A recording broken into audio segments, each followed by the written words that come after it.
Xin chào quý vị và các bạn. Tại kỳ SEA Games 31 vừa qua, tuyển Singapore đã có những thành tích nhất định, đó là tấm huy chương bạc ở nội dung đơn nữ thuộc về vận động viên Atienza. Ngày hôm nay chúng tôi đã có buổi trò chuyện cùng với cả hai vị khách mời, đó chính là huấn luyện viên trưởng đội tuyển Singapore, ông Mathew Ballard và Chủ tịch Hiệp hội Golf Singapore, ngài Rostan. Hi sir, can you introduce about yourself with the viewers, Vietnam viewers? My name is Rostan. I am the president of the Singapore Golf Association. My name is Mathew Ballard. I'm the national coach of the Singapore Golf Association. Hi sir.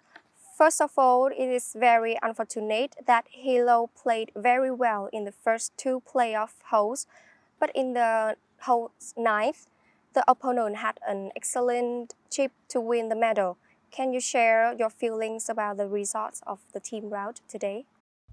Sure. Yeah, it was a disappointing result for Hayley. I know she was really trying to do the best for Singapore and her country.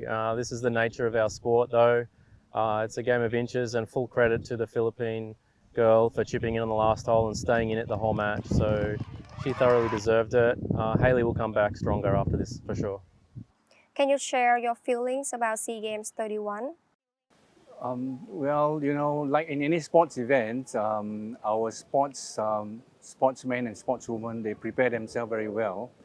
I'm very proud of all they're trying their best. And golf is a funny game, right? You can be playing a great game, but the chances might not be coming your way. So what I can share about these SEA Games is, you know, I just wish that, you know, we had a little bit more luck on our side. We probably would have done better than we had, but not to take the credit from our boys and girls. They played very well, and I'm very proud of them. And Mr. Mathew, can you share about a little bit information? Yeah, sure. I think this event for us we experienced highs and the lows. We had a high. We were fortunate enough to have Alois Atienza shoot a course record and finish second in the individual. So we're very excited to be able to take us home a silver medal.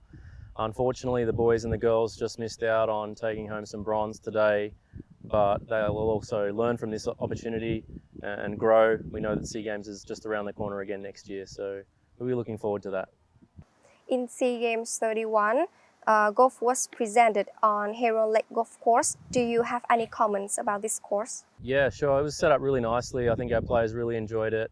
The rough was very thick. It made it challenging for every team and every player out there. So I think off the tee was rather generous, but the approach shots into the green was where matches were won and lost.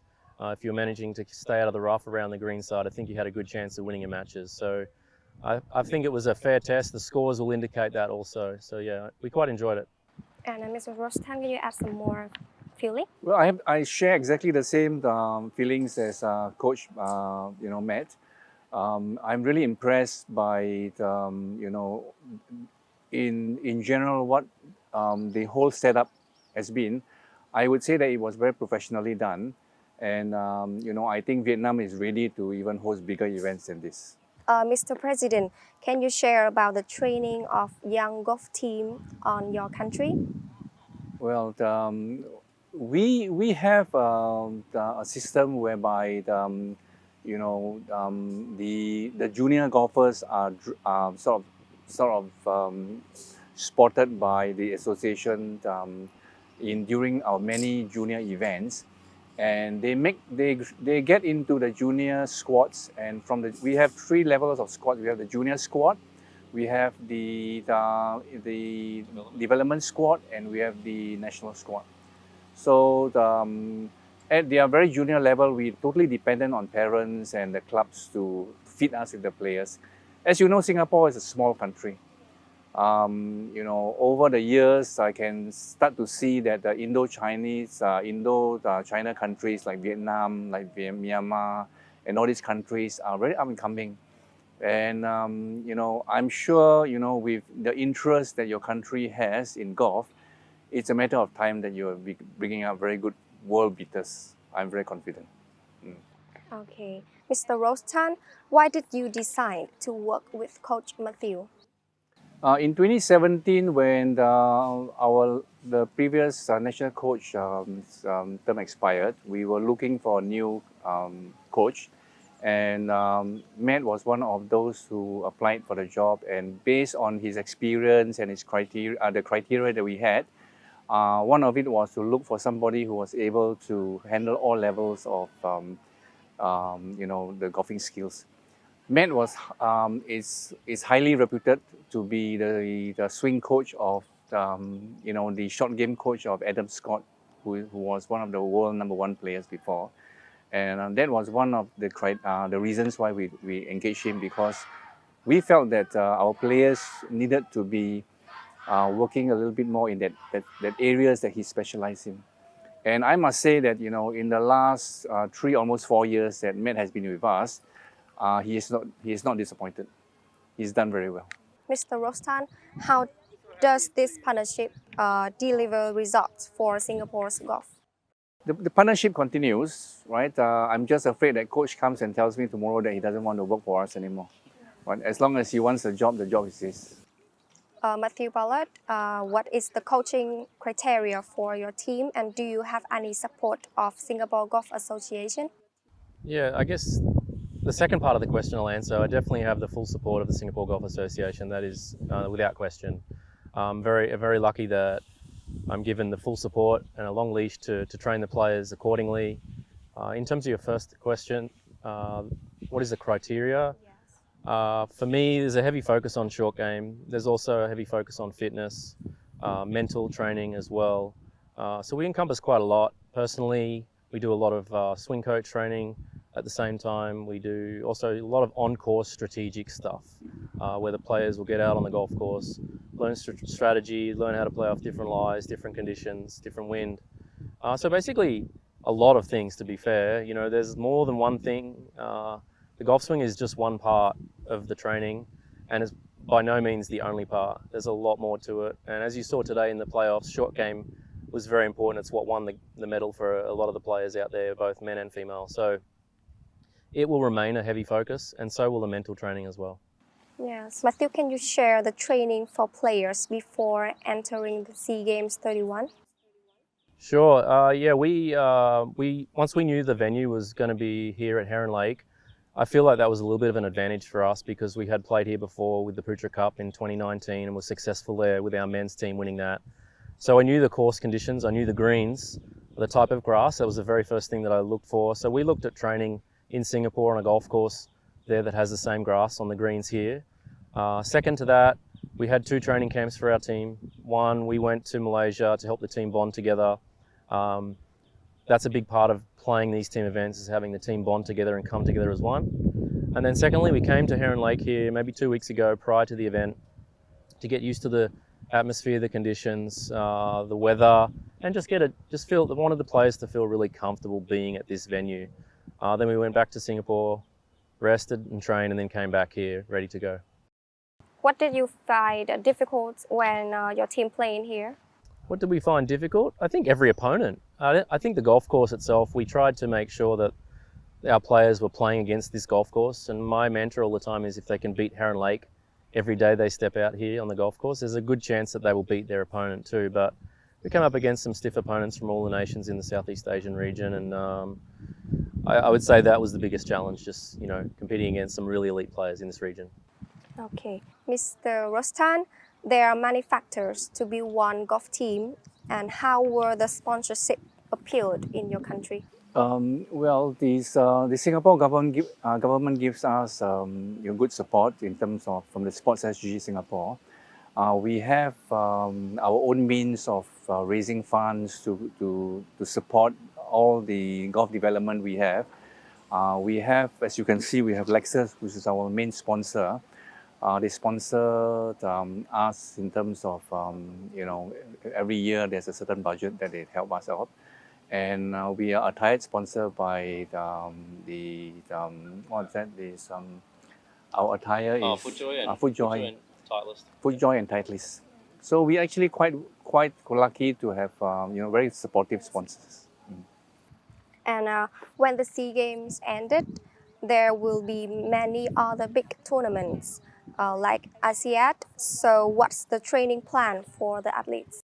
Yeah, so this time is a busy time for us, for all our athletes. We have some of our players travelling abroad, after this event. We also have some local events in Singapore which they'll compete in. But I think our next biggest team event, if I'm correct, is the World Amateur Teams event in France in late September, I think.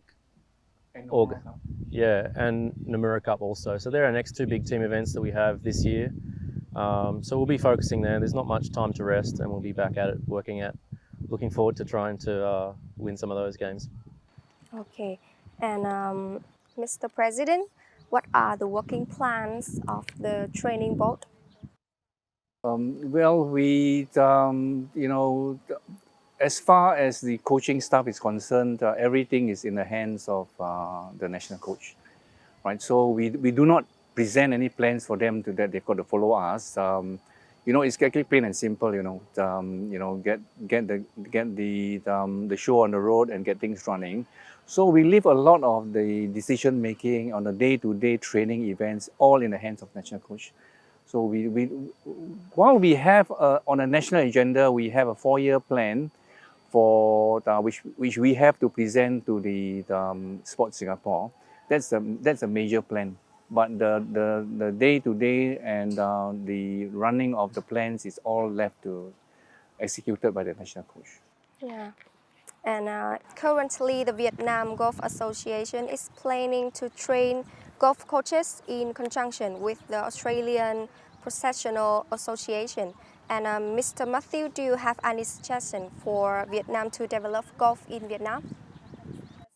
Yeah, that's a great point. Obviously, I'm an Australian PGA professional as well, and I went through the Australian coaching criteria for a few years. So I think the Australian PGA coaching curriculum is very, very strong. It's very intense, but it's also very well respected around the world. I think you can find a lot of PGA professionals like myself coaching around the world, in Asia specifically a lot. I know myself personally, I do a lot of coaching of the coaches also in Singapore, which is a big part of my role as well. It's a great place to start. I feel like if you've got in Vietnam the coaches here well educated and understand how to coach the athlete in front of them, that will also then help the young Vietnamese kids when they come through the program to be great players. They're also well educated as a result. So first and foremost, starting with good coaching would be a great place to start to improve the quality of golf here in Vietnam for sure. It's something we're still working on in Singapore also. So yeah. In the past few days, what is your impression of the Vietnam golf team? They were very formidable. I think you can ask our team, but personally I feel like that was close to our toughest match for sure. It was very hostile playing on home turf. They were fighting right till the end and they pushed all our players extremely hard. They've got a lot of promise, and I think they were all excited about playing against us as well. And our team was very thankful to be able to just finally get over the Vietnamese on that particular day. And Mr. Rosan, do you have any information about the golf team Vietnam, have you any the impression of the young golf team? Well, as I had said earlier on, I have no doubt that in a matter of years, in the very near future, that all the young players in Vietnam, because it looks like golf is becoming quite a popular sport in Vietnam too. And when it becomes a popular sport, you have parents supporting the youngsters coming up, and you have more youngsters going through the system. I'm sure, you'll be very formidable. In no time, you'll be listening to the national anthem on Vietnam in the SEA Games. It's a matter of years. Yes. Mr. President, do you have any comments about the organization and live broadcast for this year's golf tournament? Fantastic. Live stream and live scoring. I felt that the application on the phone and on the computer was extremely efficient. And I'm speaking on behalf of myself as a team advisor and a coach, looking at the scores throughout the days. All our friends and family back in Singapore were up to date on the spot. I think it was extremely efficient. On top of that, a chance for all our athletes to have all their family in Singapore watching them live on TV.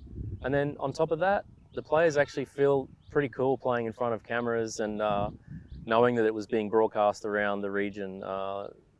Can't ask for more than that. I think it was fantastic, a world first in SEA Games for sure.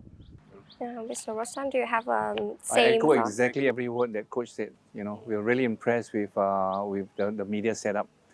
You know, it's exactly what he's just said. It's the first for the SEA Games, and I hope that future SEA Games are covered just exactly this way. You know, it's so convenient. You know, we were on the phone all the time. People in Singapore was on the phone. You know, they know exactly what was happening, and that was fantastic. Keep it up. Yeah, Singapore viewers will send a big supportive with your players. And last but not least, how do you feel when this is the first time that golf was live broadcast? Yeah, I think for our players, it's the first time for them. I would say all of them actually being in front of television and getting used to being in front of the cameras. But something I said to all of them is, this is what you want to get used to. I think if you're going to play good golf, you need to get comfortable playing in front of cameras and entertaining. After all, golf is a sport to be entertained, and people come out to watch to be entertained. So I just encourage them to have fun with it and enjoy it. And what about you, Mr. Roshan? You know, I'm sorry to say, but I keep echoing what my coach says, because we have exactly the same sentiment. You know, it can only be good for golf. You know, as I said again, you know, keep it up, Vietnam. I think you know, not just the fact that your golfers are coming through, but the coverage of golf and your taking the, you know, we are all golfers and we are golf administrators. And every time golf has been portrayed in the way that it's been portrayed, it can only help the game. And we are very thankful for that. Thank you for your sharing information, and thank you for the talk. Very fantastic. No problem. We hope that one of your young Vietnamese children, boys or girls, are watching the stream and they pick up a golf club and want to compete. That's what it's all about. Because the viewers in Vietnam is very just curious about your golf training and that sort of stuff. Sure, we can all learn from each other. Yes. Yeah, you know, just the last word. You know, Singapore, you know, like Malaysia, like most of the countries that's considered fairly established in the golfing circle. You know, if ever the Vietnamese Association or any one of your people would like to cooperate with us, please call us. You know, our doors are open. There's no secret in it. We just want to help to develop the game. That's all. Thank you very much. Xin cảm ơn hai vị khách mời đã có những chia sẻ với rất nhiều thông tin về việc phát triển golf tại Singapore. Xin cảm ơn nhãn hàng Pink, Le Coq Sportif đã tài trợ cho trang phục MC của chương trình.